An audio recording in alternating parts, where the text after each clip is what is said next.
Bienvenue à notre post-it. Aujourd'hui, j'aimerais parler à toutes les personnes qui ont déjà menti. Et comme tu fais partie du monde, c'est sûr que tu es une de ces personnes. Et aujourd'hui, je vais peut-être te donner quelque chose qui va apaiser ton cœur. Si tu es intéressé, écoute tout ça jusqu'à la fin. Le texte que j'aimerais analyser avec toi, il se trouve en Psaume, chapitre 40 et le verset 5. Et il dit comme ça: « Heureux l'homme qui fait du Seigneur sa confiance, qui ne se tourne pas vers les gens arrogants et les partisans du mensonge. » Partisans du mensonge. Comment on pourrait être partisan d'un mensonge? Vous êtes bien d'accord qu'on est tous contre le mensonge. Mais ce n'est pas parce qu'on est contre ce mensonge-là qu'on n'a jamais menti.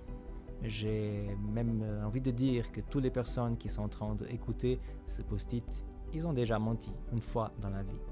Et pourquoi on ment? Parce qu'en fait, mentir, c'est beaucoup plus difficile de dire la vérité. Parce qu'après, il faut assurer ce qu'on a dit, il faut cacher des choses. C'est beaucoup plus compliqué, ça donne beaucoup plus de boulot. Alors pourquoi on continue à mentir de génération en génération? Parce qu'en fait, des fois, on a juste envie de s'enfuir, de cacher la vérité, de ne pas montrer notre peur par rapport à quelque chose, de ne pas montrer notre imperfection par rapport à certaines choses. Et on trouve dans le mensonge le raccourci parfait pour passer bien en société. En fait, c'est nos faiblesses souvent qui nous font mentir. C'est notre estime de soi qui est en bas.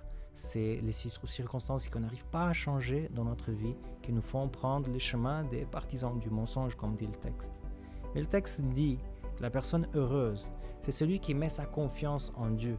C'est-à-dire qu'on ne met pas la confiance dans ce que les gens vont penser de moi, qu'est-ce que les gens vont dire de moi, mais je mets ma confiance dans ce que le Seigneur pense de moi. Parce qu'en fait, en lui, je trouve de la valeur. En fait, en lui, je sais qu'il croit en moi.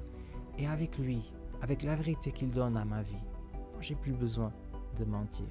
Si tu as déjà pris ce raccourci que moi-même j'ai déjà pris souvent, alors je t'encourage véritablement à faire confiance en Dieu. Parce que lui, il va toujours t'accepter. Lui, il va jamais te juger.